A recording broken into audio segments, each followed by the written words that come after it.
তাই বোৱাৰী হৈ আহিলে ঘৰখনত। তাইৰ উপস্থিতিত লখিমীশূন্য ঘৰখনত জোনৰ পোহৰ বিৰিঙিছিল।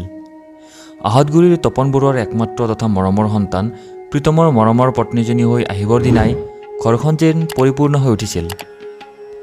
দেউতা, বোৱাৰীৰ মাতত বৰুৱাই মূৰ তুলি চাইছিল। মমতাই মূৰত উৰণিখন তুলি বৰুৱাৰ ভৰি দুখন চুইছিল। হ'ব আই, উঠা। বৰুৱাই মমতাৰ মূৰত হাত বুলাই আশীৰ্বাদ দি উঠাই দিছিল। আইজনী, আজি মই বহুত সুখী জানা।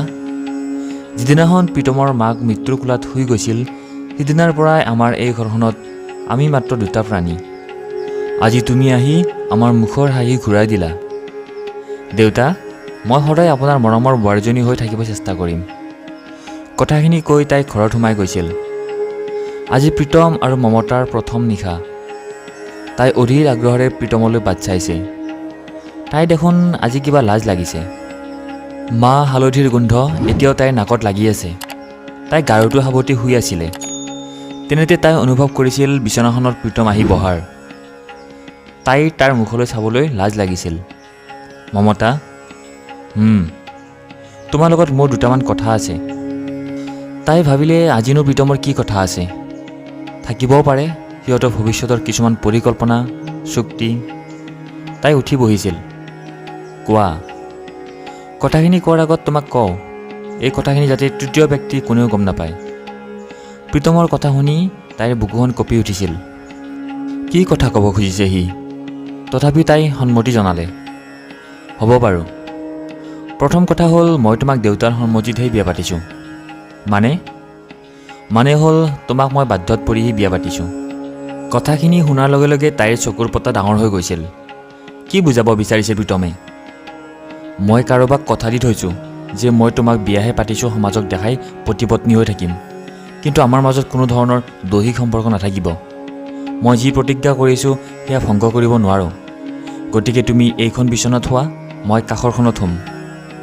এতিয়া তুমি শুৱা। শুভৰাত্ৰি। প্ৰীতমৰ কথাখিনি শুনাৰ পাছত তাইৰ দুচকুৰে মাত্ৰ চকু পানী নিগৰি আহিছিল। কোনে বাৰু আশা কৰিব এনে এটি অভিশপ্ত ফুলসজ্জা নিশা। তাই কান্দি কান্দি গাৰুটো সাৱটি শুই থাকিল। তেনেকৈ সময়বোৰ গৈ থাকিল। এফালে মিছাকৈ পত্নীৰ অভিনয়, আনফালে এজনী হাঁহিমুখীয়া বোৱাৰী। লাহে লাহে তাই সহজ হ'ব চেষ্টা কৰিলে। তাইৰ ভাগ্যই সেয়া, গতিকে তাকে মানি ল'ব। এদিনাখনৰ কথা। বোৱাৰী, দেউতা, তোমাক আজি কথা এটা কওঁ, বেয়া নাপাবা। নাপাওঁ, কওক। মোক এটি নাতি পোৱালি লাগে। তাইৰ বুকুখন কঁপি উঠিছিল। কিমান দিন আৰু থাকিম কোৱাচোন?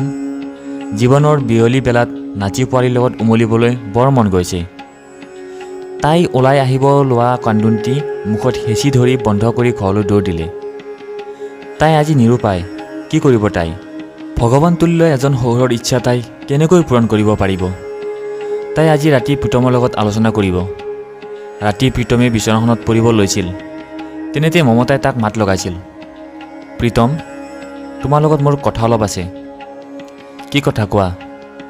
আজি দেউতাই মোৰ পৰা নাতি পোৱালি এটা বিচাৰিছে। মই কি কৰোঁ কোৱা? তোমাক কথা এটা কওঁ, যদি বেয়া নোপোৱা।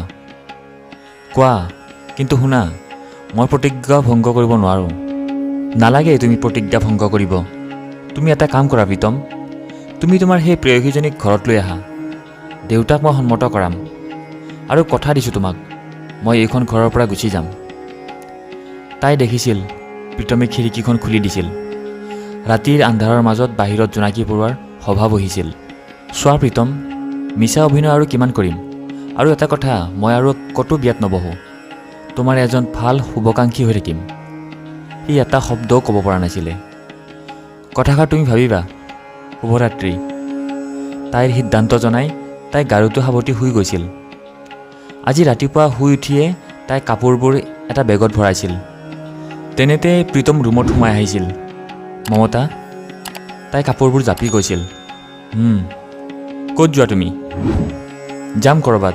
মিছা অভিনয় আৰু কিমান কৰিম? দেউতাক এৰি তুমি যাব পাৰিবা? উপায় নাই প্ৰীতম। দেউতাক তুমি ক'বা, দেউতা, মমতা আৰু এজন ডেকা ল'ৰাই পলাই গ'ল। তেতিয়া দেউতাই মোক ঘৃণা কৰিব আৰু তুমি তাইক আনিব পাৰিবা। মই সদায় তুমি আৰু দেউতা সুখী হোৱাটো বিচাৰিম প্ৰীতম। সি নিশ্চুপ হৈ বিচনাখনত বহি পৰিছিল। কি কৰিব সি? এটা সময়ত তাই বেগটো হাতত লৈছিল। তাই প্ৰীতমৰ ভৰিখন চুই আশীৰ্বাদ লৈছিল। আহো, মন গ'লে দেখা কৰিব যাবা। সি মাতিব খুজিও মাতিব পৰা নাছিলে। তাই চাদৰৰ আঁচলেৰে মুখখন হেঁচি দৌৰি যোৱাৰ দৰে ওলাই গৈছিল। বহু সময় হ'ল। আজি বোৱাৰীয়েকক নেদেখি বৰুৱাই বোৱাৰীয়েকক বিচাৰিব ধৰিলে, কিন্তু ক'তো বিচাৰি নাপালে। সাদৰী বোৱাৰীজনী ক'ত গ'ল বাৰু? শেষত সিহঁতৰ ৰুমত সোমাই গ'ল। প্ৰীতম বিচনাত শুই আছিলে। প্ৰীতম? সি বিচনাৰ পৰা উঠি বহিছিল।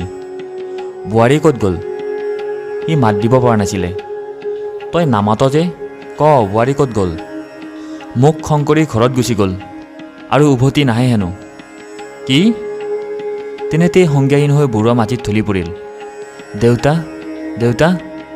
সি দেউতাকক মেডিকেলত ভৰ্তি কৰালে। সি মমতাক ফোন লগালে। হেল্ল', মমতা? কোৱা। দেউতা মেডিকেলত। কি? কি হ'ল দেউতাৰ? তুমি ঘৰত গুচি যোৱা শুনি দেউতা সংজ্ঞাহীন হ'ল। ৰ'বা, মই গৈ আছোঁ। কিছু সময় পাছত ডাক্তৰৰ ট্ৰিটমেণ্টৰ পাছত বৰুৱা কিছু সুস্থ হৈ উঠিল। বাহিৰত প্ৰীতমে মমতাৰ বাবে ৰৈ আছিলে। আহিলা? দেউতা ক'ত আছে? কথাখিনি সুধিয়ে তাই ভিতৰলৈ যাবলৈ লৈছিল। তেনেতে প্ৰীতমে প্ৰথমবাৰৰ বাবে মমতাৰ হাতখন খামুচি ধৰিলে। মমতা, মই ভুল কৰিছোঁ। কি ভুল? তোমাক বঞ্চিত কৰি, নিজৰ জন্মদাতাক বঞ্চিত কৰি। পৃথিৱীত এজনী ছোৱালীৰ বাবে কৰা প্ৰতিজ্ঞাতকৈ নিজৰ জন্মদাতা বহু ওপৰত। পিতা স্বৰ্গ, পিতা ধৰ্ম আৰু প্ৰেম মানে বিবাহ নহয়। মোক ক্ষমা কৰিবানে মমতা? মই তোমাক ক্ষমা নকৰি কাক কৰিম বাৰু? তুমি সদায় মোৰ লগত থাকিবানে? সদায় মই তোমাৰ প্ৰীতম। ব'লা, দেউতাক এতিয়া ঘৰত লৈ যাওঁ। ব'লা। একমাত্ৰ মমতাৰ সিদ্ধান্তৰ বাবে সিহঁতৰ ঘৰখন আজি সুখৰ হৈ পৰিল। মমতা, কোৱা। আজি আমাৰ ফুলসজ্জা নিশা। মই তোমাৰ লগত নাথাকোঁ। কি?